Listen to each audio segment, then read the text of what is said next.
encontro sentido em mim. E agora? Né? E alguns devem estar se perguntando, né? Que papo é esse de sentido e tudo mais? Sabe que há muito tempo que eu gosto muito desse assunto, né? Ele é um assunto que sempre me chama bastante atenção, porque realmente ele me faz olhar sempre para dentro e falar assim, ó, e aí, para que eu estou aqui, né? O que eu estou fazendo? Para que eu estou servindo? E algumas coisas assim, né? Não pode fazer essa pergunta para a esposa. Mas vamos lá, então eu coloquei esse assunto aqui para a gente bater um papo, né? E acho que vai ser bastante proveitoso. E eu comecei a pensar muito nisso. O que me chamou a atenção no começo foi uma ocasião em que eu ouvi uma citação sobre um determinado autor, sobre a obra de um determinado autor, e me chamou a atenção aquilo e eu fui atrás do livro, fui procurar quem é esse cara, né? Fui procurar o livro e era um autor falecido, mas já há bastante tempo também, era um cara de 1905. Ele era bastante velhinho já, mas com uma experiência riquíssima, uma coisa, vocês vão entender porque vocês vão gostar também, tenho certeza, né?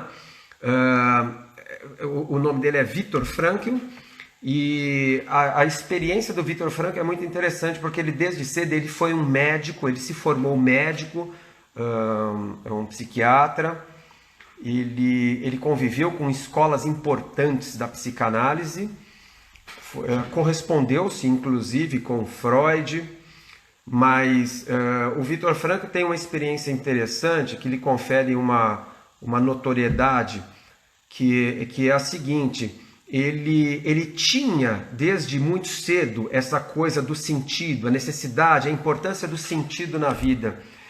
Mas ele precisou, e ele já falava do assunto, ele via a importância, mas eu acho que a grande contribuição vem após uma experiência de vida que foi marcante para ele, que foi a experiência do campo de concentração. Ele era austríaco,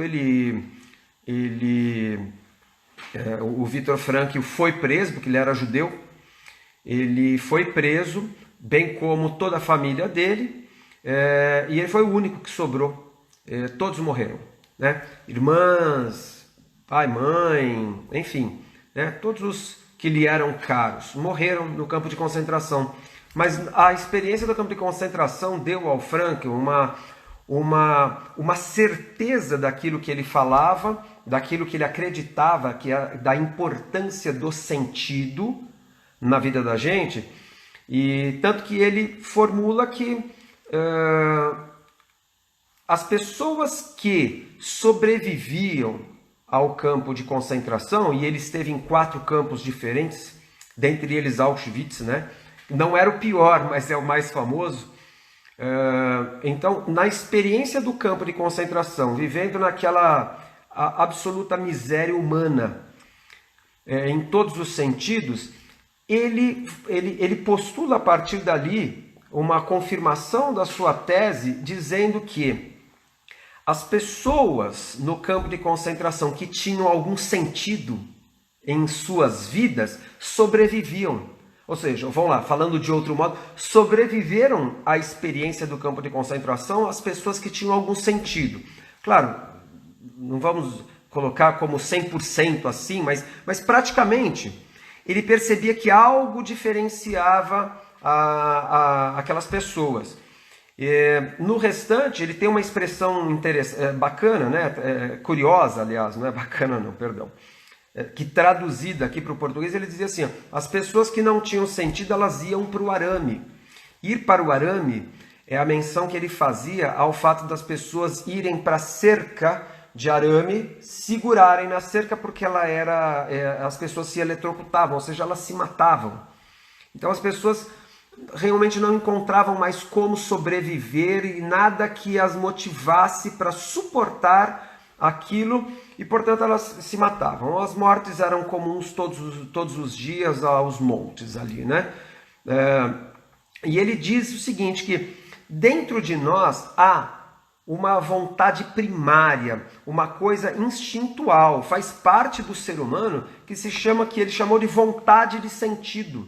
Engraçado, né? É um impulso natural do ser humano, uma vontade de sentido, que faz com que eu busque na minha vida sentido para a minha existência, para as coisas que eu faço e etc. Né? As pessoas desprovidas desta vontade, não da vontade de sentido, mas na incapacidade de achá-los, né? Achar ou achá-los, né? Achar um ou mais, elas experimentam sensações como uma frustração existencial, que é aquela frustração de quem está buscando, mas não está encontrando, e que se pergunta o tempo todo, e aí? Para que serve tudo isso daqui, né? Ou mesmo um vazio existencial, que é aquele vazio advindo da total incapacidade de encontrar algum. Então esses vazios nos levam a situações, a quadros que vocês vão identificar muito nesse momento que a gente está vivendo aqui. Por exemplo, um quadro depressivo.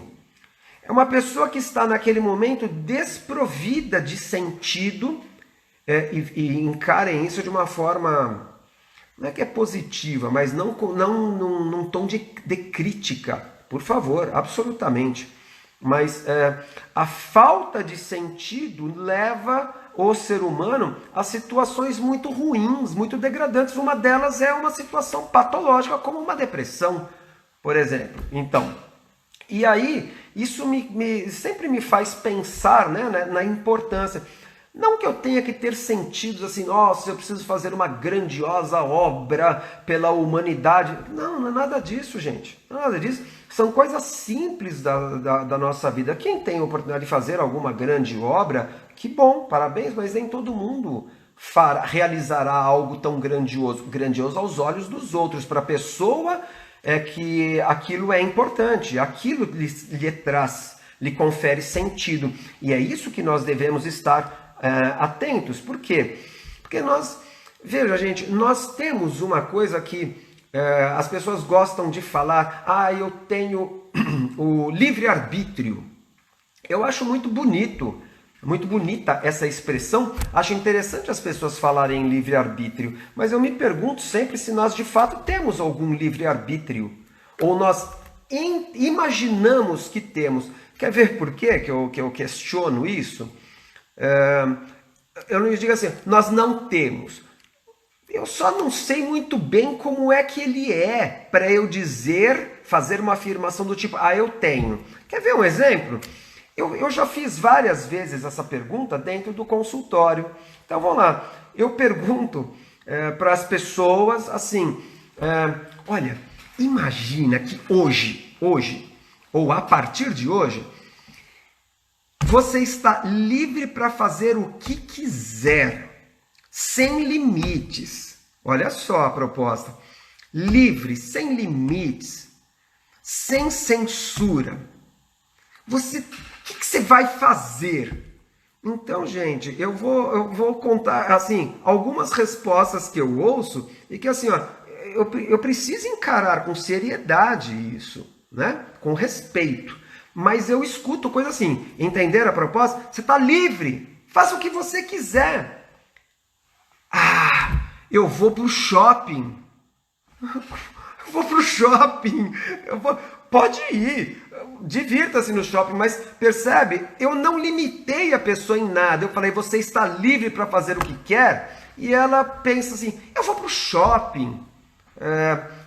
Como representante de uma série de coisas que assim... Ou senão eu vou fazer uma viagem para Disney. Olha que bacana, eu recomendo, é legal mesmo. Agora, para um pouco. Quer dizer que eu liberto o ser humano para pensar e escolher qualquer coisa que ele queira, mas ele está restrito a um conjunto de verdade muito pequeno de coisas que ele julga que pode fazer e que estão longe, na minha modesta opinião, estão longe de significar livre-arbítrio. A pessoa poderia escolher qualquer coisa, mas não, ela fica presa a um leque muito pequeno de coisas e que me fazem pensar assim, isso não é livre-arbítrio, né? Isso é, sei lá, não tem uma definição muito clara para isso, mas eu acho que livre-arbítrio é algo muito maior e que também não se restringe a nenhum tipo de religião, tá? Muito longe disso, até porque nós também temos que ter um cuidado com isso, para que nós não estejamos presos também muito restritos também nisso, até porque ela não tem que ser de caráter restritivo, mas libertador, pelo menos é o que a gente imagina, né? Então vamos lá. O livre-arbítrio, então, que na minha concepção aqui ele é duvidoso, né, para nós, e me faz pelo menos olhar e perceber o seguinte: gente, nós temos cercadinhos. Nós criamos uma cerquinha em torno de nós. Alguns criam muros enormes, grossos, altos e por aí vai. Mas eu tenho cercadinho em torno de mim. Né? Eu sempre discuto, falo muito nisso. Então, quando eu crio essa cerca em torno de mim, me mostra que, de verdade, nós não temos toda a liberdade que nós gostaríamos, que nós sonhamos, etc, etc. Por quê? Porque essas cercas, elas podem ser muito pequenas. O meu terreninho pode ser algo muito pequeno, mas eu posso ter algo, pelo menos um terreno maior. Posso, mas quem que está pondo a cerca? Sou eu. Sou eu que ponho, eu que limito, né? Agora, o cercadinho é um cercadinho, né? Eu estou chamando de cercadinho aqui. Esse cercadinho, ele é...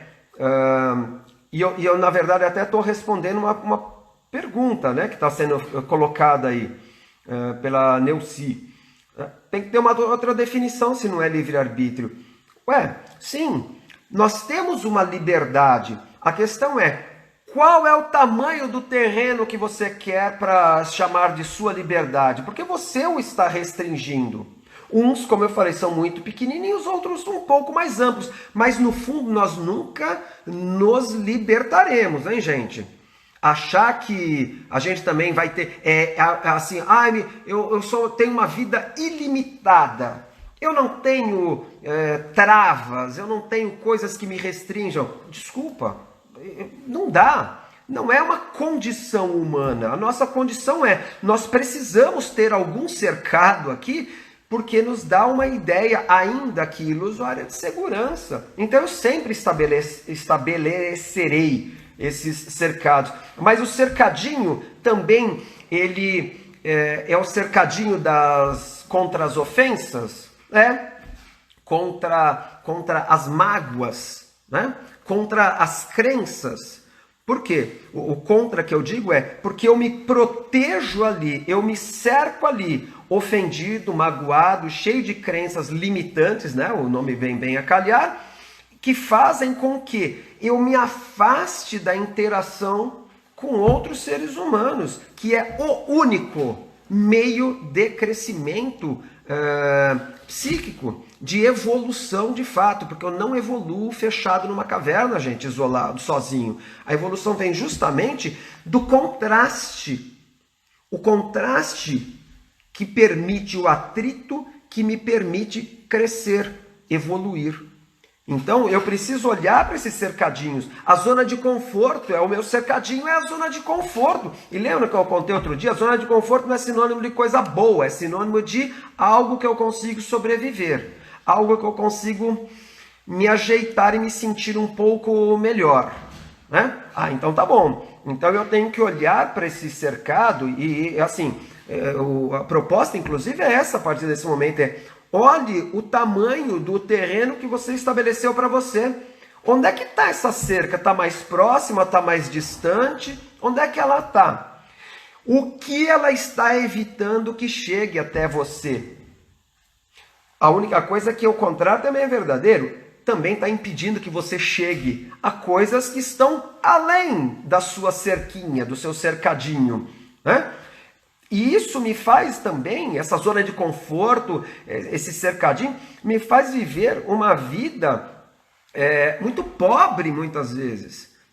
Pobre, entendam, como sinônimo de assim, ó, é uma vida de supostos prazeres, mas que também me restringem. Então vamos lá, vamos brincar com algumas coisas, que ninguém tome como algo, como um ataque, algo agressivo, mas vamos lá, fazer churrasco na laje deve ser gostoso com pagode, mas todo fim de semana, por exemplo, ou a minha vida se restringir a isso, e é só uma brincadeira o churrasco na laje, hein, gente, com pagode. Mas vamos lá, a minha vida se restringir a isso, ou a minha vida se restringir a a única coisa que eu faço de diferente, além de trabalhar, vir para casa, agora eu já estou, né? Não venho, eu estou, não estou nem saindo. Eu tenho que estar com os meus parentes no final de semana e eu não me permito fazer outras coisas diferentes na minha vida. É uma suposta, é uma pobreza de uma suposta vida prazerosa, mas que no fundo eu preciso olhar, e ela pode ser prazerosa, gente. Cada um tem prazer com o que quiser, né? Eu quero propor, desafiá-los a olhar para ver assim, isso realmente é algo muito prazeroso ou é o que eu encontrei de prazer e nem vou arriscar mais nada, né? Tem um autor que é interessante, ele fala assim, se você levar uma criança, pegar uma criança que ela não se limita, você leva essa criança no parque, depois você leva no shopping, depois você leva na sorveteria, daí você leva no cinema, e quando você chegar em casa, ela diz assim, ó, e agora, o que nós vamos fazer? Ela não se limita no seu prazer. E nós adultos, aí crescemos, né? Nós adultos, se eu levar no mesmo dia, eu levar a minha esposa, vou levar a minha esposa, vamos caminhar no parque, depois eu vou almoçar fora, depois eu vou tomar o sorvete, depois eu vou no cinema. Quando chegar no cinema, ela fala assim, peraí, para, tem algo estranho nessa história, vamos para casa, porque ela não aguenta, ela não suporta tantas coisas prazerosas. Então nós nos limitamos mesmo. Isso é uma característica nossa. Mas eu preciso olhar para essas travas, para essas limitações, para essa cerquinha, para poder abandonar essa falsa ideia de proteção que eu tenho. O isolamento social agora é uma boa desculpa. Eu queria tanto ir ao cinema, ou eu queria tanto ir ao shopping que eu brinquei, ou eu queria fazer o churrasco na minha laje, ou eu queria viajar, ou eu queria sentar numa livraria legal e pegar um bom livro e ficar lendo. Eu quero. Mas agora com o isolamento social não posso, né? Mas e o que você vai fazer depois do isolamento social? Você vai fazer alguma dessas coisas que você hoje sonha, fantasia fazer, mas não faz e sempre tem uma boa desculpa? É o seu cercadinho. Então assim, depois que acabar o problema do isolamento social, a necessidade do isolamento social, você vai se lançar a novas coisas? Você vai fazer coisas diferentes na sua vida? Ou você vai continuar? A sua cerquinha vai aumentar, o terreno, né? A cerquinha vai mais para longe ou ela vai continuar ali te restringindo como era antes? Algumas pessoas ficam se escondendo atrás de outras coisas que precisam ser olhadas. E eu não vou fazer aqui, gente, nenhuma campanha contra nada, hein? Por favor, eu não entro nessas coisas, tá? Nem dentro do consultório eu faço isso. Mas assim, ó, muitas pessoas se escondem atrás de drogas lícitas, álcool, por exemplo, ou ilícitas, né? Até quando eu vou me esconder atrás desse tipo de coisa? Porque é uma delícia, é muito gostoso. Então, daí lá no meu churrasco na laje, de novo, não estou fazendo nenhuma campanha, nada disso, hein, gente? Por favor, não tomem por isso. Eu fiz lá, eu convidei a minha turma lá pro tal do churrasco lá da laje. Então tá bom. Aí no meu churrasco da laje aqui, cara, enquanto eu não tomo sozinho a caixa inteira de cerveja, não sei quantas vem, mas deve pelo menos umas 12 vem, ou 24, sei lá, quanto que vem num engradadinho lá de cerveja. Então, gente, isso é além do prazer, né? Por exemplo, eu gosto muito disso daqui. É um gosto meu, eu gosto. Agora, de manhã, 1 litro tomando o meu mate é uma delícia. Agora, puta, se eu tomar 2 litros, não, gente, ele já deixou de ser prazeroso para ser algo chato, ruim. Aí ele começa a descer mal, por quê? Porque está deixando de ser prazer. Então vamos lá, eu preciso olhar para as coisas que eu faço, então antes de ficar me escondendo atrás, por exemplo, enfim, de qualquer tipo de droga, de novo, lícita ou ilícita, talvez assim, por que eu faço isso? As dificuldades que nós temos de mudança, vamos lá, eu não mudo por medo. O medo me impede de mudar. A gente está lendo o livro lá, o Mudar, tá muito legal aquilo ali, porque nós estamos vendo algumas coisas interessantes. Então, por exemplo, o medo me impede de mudar, a culpa me impede, a vaidade me impede, uma vaidade excessiva me impede de promover mudanças na minha vida. Porque daqui a pouco acaba o isolamento social, é bom você repensar a sua vida. A preguiça, não vou mudar, tá tão bom assim, o meu terreninho tá ótimo. Tá bom. É uma forma de olhar, uma submissão impensada, desmedida a determinadas pessoas, por exemplo, os pais. Olha lá, quantos sonhos são abandonados pelo medo de ousar? Porque, por exemplo, se eu fizer isso, os meus pais vão se decepcionar comigo. Então, tudo bem, você tem todo o direito e eu respeito as limitações que nós temos. Eu preciso respeitar isso, mas eu preciso olhar para elas. Eu não posso simplesmente me sentir limitado e ir lá e continuar dessa forma. Eu preciso olhar e ter um senso crítico. O fortalecimento da razão é que me permitirá ter clareza sobre essas minhas limitações, né? Quer ver? Tem dois mecanismos que nós chamamos dentro da minha área de defesa da nossa mente, para que ela não entre em sofrimento. Um deles é a racionalização. Não tem nada a ver com raciocinar, hein? Não tem nada a ver com raciocínio. Racionalização são aquelas desculpas que nós vivemos dando para justificar maus hábitos, ações erradas, maus comportamentos que nós temos. E eu digo isso não no sentido de é feio ou bonito, é no sentido de em oposição aos valores morais que fizeram com que eu te desenvolvesse um determinado caráter, uma determinada personalidade. Então, quando eu firo um desses valores, por exemplo, feri um valor do caráter, agir desonestamente quando eu tenho um valor honestidade dentro de mim. Tá bom, eu começo a dar desculpa. Não, sabe por que eu soneguei o imposto de renda? Porque afinal de contas o governo rouba tanto de mim, né? Eu não sei. No momento é uma boa desculpa e que justifica e elimina a culpa de mim. Eu falei esses dias aqui, né? Então vamos lá. Até quando, né? Porém, eu tenho um outro mecanismo de me proteger do desconforto, do sofrimento, que se chama intelectualização. O que é intelectualizar? É o contrário, a racionalização faz com que eu apresente desculpas que justificam alguma coisa feita e que deu ruim, como se diz hoje, né? Deu ruim. A intelectualização também são pequenas desculpas, ou grandes, né? São desculpas que eu dou, mas para justificar o que eu o que eu deixo de fazer, o que eu não estou fazendo, mas deveria.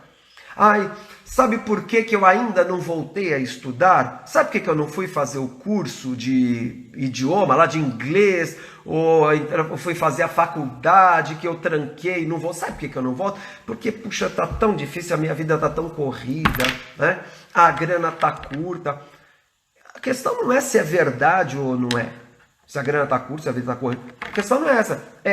Você fica dando desculpas para não fazer, para não realizar. Eu preciso, de novo, fortalecer a razão para enxergar essas coisas e tomar decisões na minha vida. Tipo, vou continuar assim ou vou mudar? Eu preciso parar de dar aparência de importante a coisas que de fato não são, para eu parecer ocupado, para eu parecer importante, para eu parecer útil. Quanta coisa a gente faz que de fato talvez elas fossem totalmente desnecessárias. Não sei se chega a esse ponto, mas com a preocupação de que as pessoas olhem e digam: nossa, mas o Cássio, hein? Pai, rapaz trabalhador. O rapaz foi ensaiado, né? Tá ali um rapaz trabalhador, tá ali um cara dedicado. Sei, eu preciso mesmo continuar na minha vida vendendo essa imagem, mostrando, colocando, né, as máscaras que a gente falou lá atrás, né? Eu preciso, até quando eu vou ficar usando essas máscaras para parecer? Quem me impede de mudar, de tomar atitudes novas na minha vida, diferentes, que me levem para lugares, para patamares melhores? Em geral, é o orgulho. O orgulho é a vaidade de ser perfeito, não é? Então tá bom, é da perfeição, de ser perfeito. Então eu fui criado num modelo assim. Assim formei a personalidade. Lembram? Falamos lá atrás. Vamos lá. O orgulho está me impedindo disso. De mudar, de olhar de forma diferente para a vida. Eu vou tomar a liberdade de mudar só o meu olhar, porque eu trouxe uma metáfora que eu gosto muito, que eu acho interessante. Eu vou ler alguns pedaços para vocês. Queria que vocês prestassem muita atenção nela e vejam se ela, de alguma forma, ela se encaixa na vida de vocês. Opa, tinha dado uma pausa. Voltou? Tá todo mundo acompanhando? Tá funcionando? Bom, vamos lá. Mandem um ok aí, um joinha dizendo se o vídeo voltou, está em andamento aqui, por favor. Obrigado, Vanessa. Obrigado. Então vamos lá. Essa metáfora ela é muito interessante. Ela se chama Acendendo a Luz da Caverna. E diz assim, que uma pessoa que poderia ser você, hein? Uma pessoa comum, que poderia ser qualquer um de nós aqui. Ela vivia numa caverna, ela se vê presa de repente numa caverna muito escura.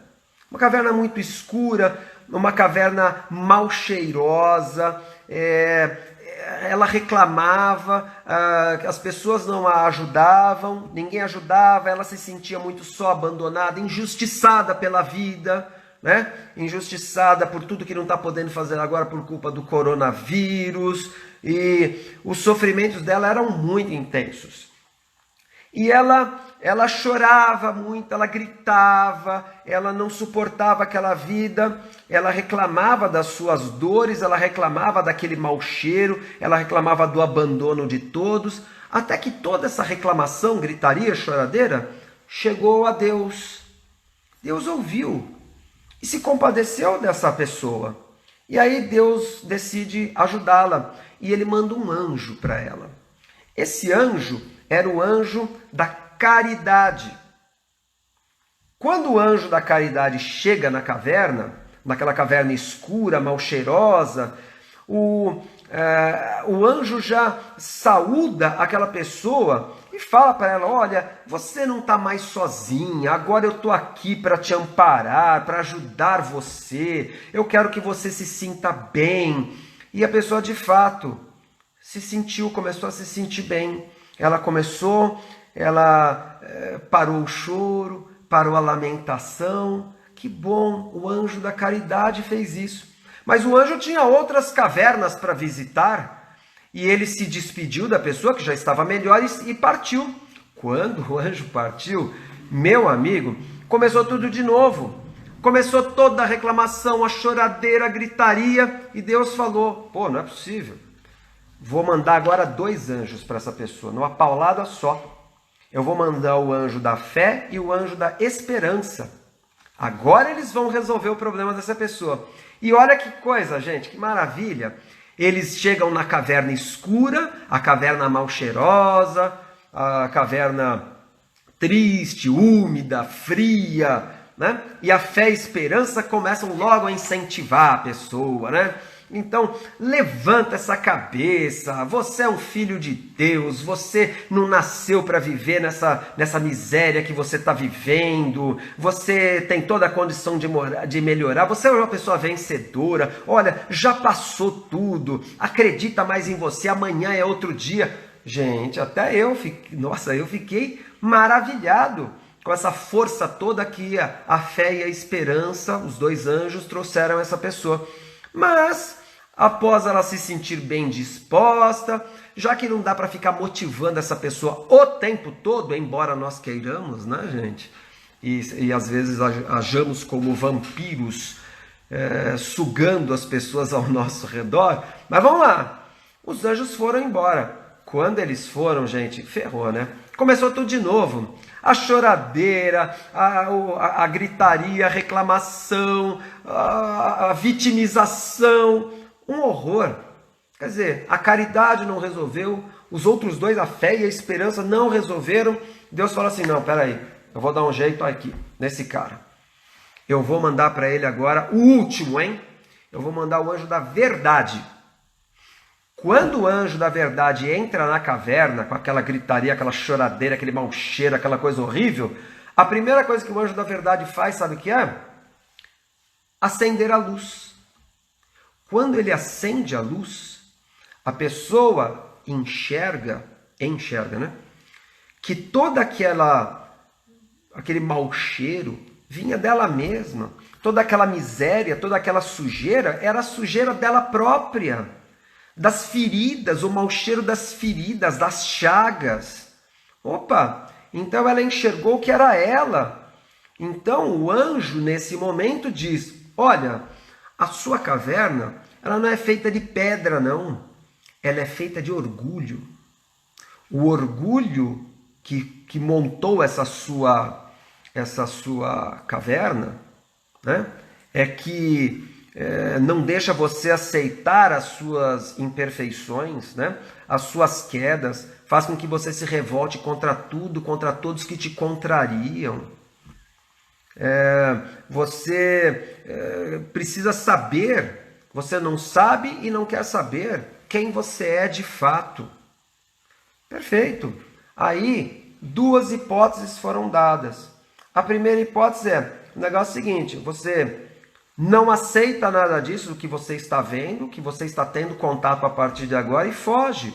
Vai arrumar outra caverninha bem escura para você continuar não enxergando.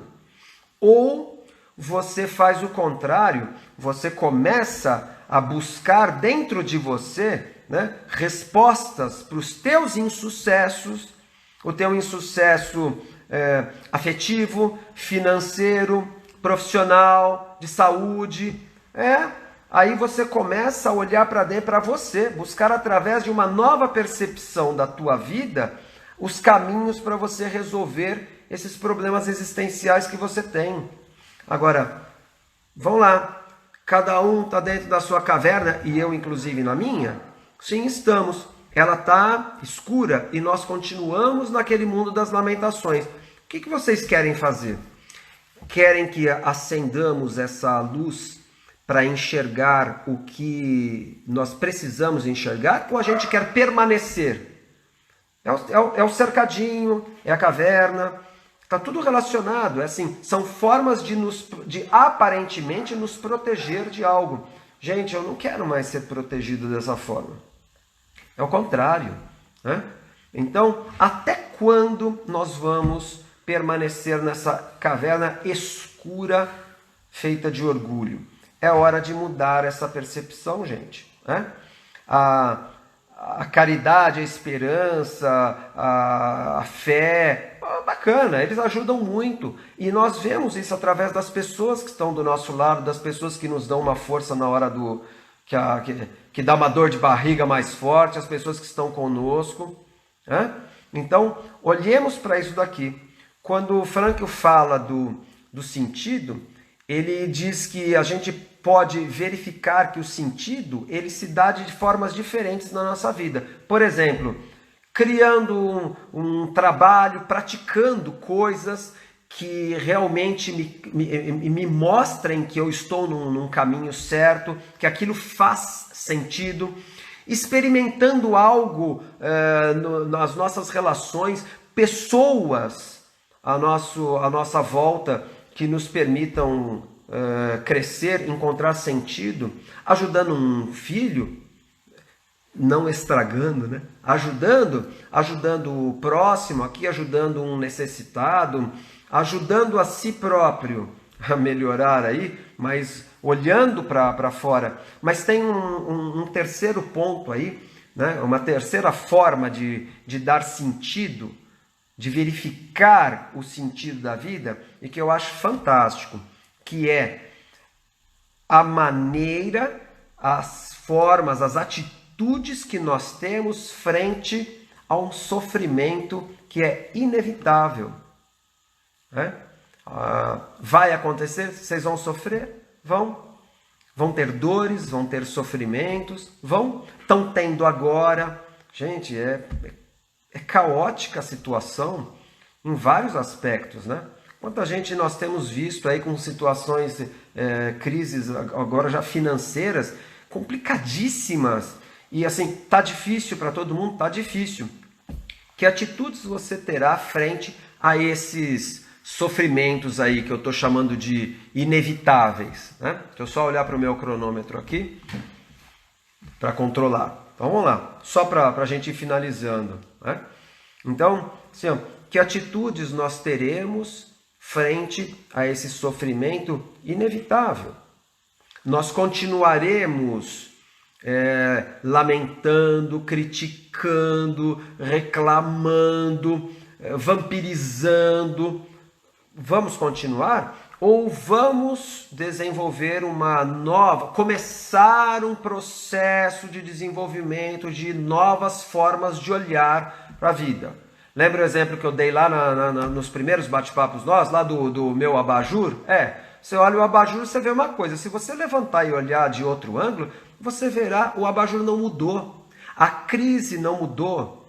A situação caótica não mudou. Mudou a forma como eu decidi, eu escolhi olhar para tudo isso. Ao que você quer dar sentido na tua vida? Eu gosto muito da minha e acho que ela faz muito sentido para mim, né? Mas eu me pego em crises também, existenciais, aí tudo. É óbvio que sim, né? Nem tudo que acontece é legal, é gostoso, é agradável, é o que eu quero e etc. Mas eu preciso desenvolver essa capacidade em mim. Chama-se maturidade. Maturidade emocional. E vale para qualquer idade? Vale para qualquer idade. Guardando as devidas proporções, né? Vamos exigir de quem é mais novo uma maturidade própria vamos exigir de quem é mais velho uma maturidade própria dessa idade e tal. Mas o crescimento, a maturidade emocional que nos trará essa mudança na forma de ver. E, gente, não precisa ser nada grande. Não precisa ser nada grande, não. Pode ser um sentido em ter uma boa família, uma família equilibrada, estável? Pode. Né?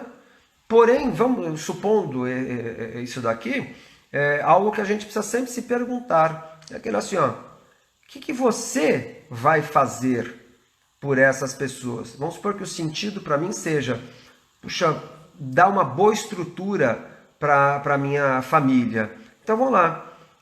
O que eu vou fazer por eles? Ao invés de perguntar, o que eles vão fazer por mim? O que você vai fazer pelo teu companheiro, companheira nesse relacionamento? Ou você está esperando o que eles vão fazer por você e está aí fazendo bico, cara feia, bravo, porque a pessoa não te entende, não te ajuda, não te apoia, não faz o que você espera? E você o que está fazendo? O que você está fazendo pela tua empresa que está passando por uma dificuldade agora também? Né? Ao invés de perguntar, o que eles vão fazer por mim aqui na pandemia?